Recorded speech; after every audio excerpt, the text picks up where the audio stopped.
Hi everyone, you're on Mobi's channel and it's great to see you back on my channel. Today was released part 4 of episode 39 of Skibidi Toilet Multiverse, and if you clicked on this video, then most likely you are interested in the ending of this episode. So don't worry, today we will definitely discuss this topic, but also I will give my opinion about the whole episode and what we should expect in part 5 of episode 39, so be sure to watch this video to the end, like and subscribe to the channel, and also join my Discord server, because that's where the newest leaks of your favorite Skibidi Toilet universes appear. But in any case, here we go.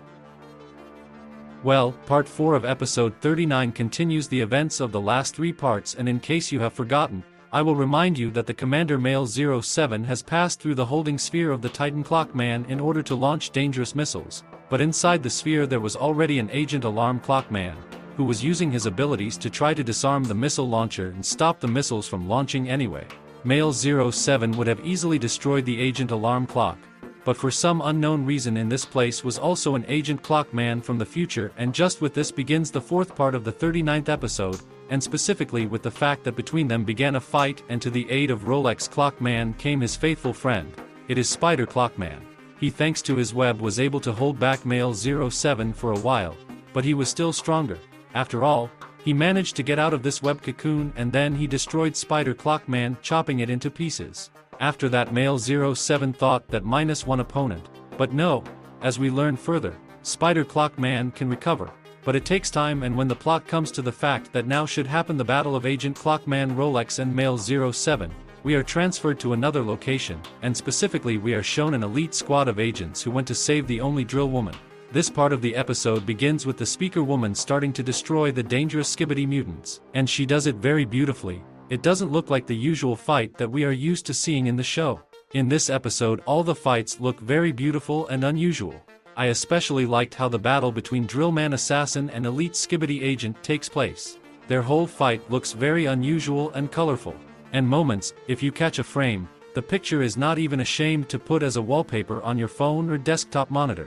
Also, the outcome of the battle I was also pleased, because despite all the illusions that created an elite Skibidi agent, Drillman Assassin was still able to resist him inflicted maximum critical damage, thanks to which further this elite Skibidi agent was no longer able to fight further.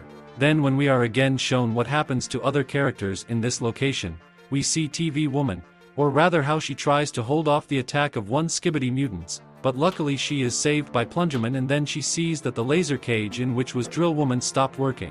TV Woman took advantage of the moment and was able to teleport Drill Woman to a safer place. Then when the opponents were already defeated, an interesting dialogue took place between them, during which one of the elite Skibidi agents says that despite the fact that you participate in this war, it does not give you the right to kill children.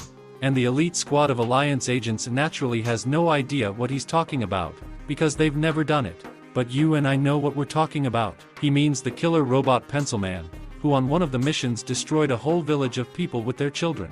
And then we also hear the robot's voice coming out of the pen he gave to the Drillman Assassin when they first met. Even though he told them that the elite Skibidi agent was lying to them, we the viewers know the truth, and then this pen suddenly draws big dangerous bombs in the sky that immediately start falling. Fortunately, among the elite squad of agents is Clockwoman, who was able to slow down time for these drawn bombs and was able to prevent some of the agents from being injured. Next, Plungerman reminds Drillman that he should have his displacement cube with him.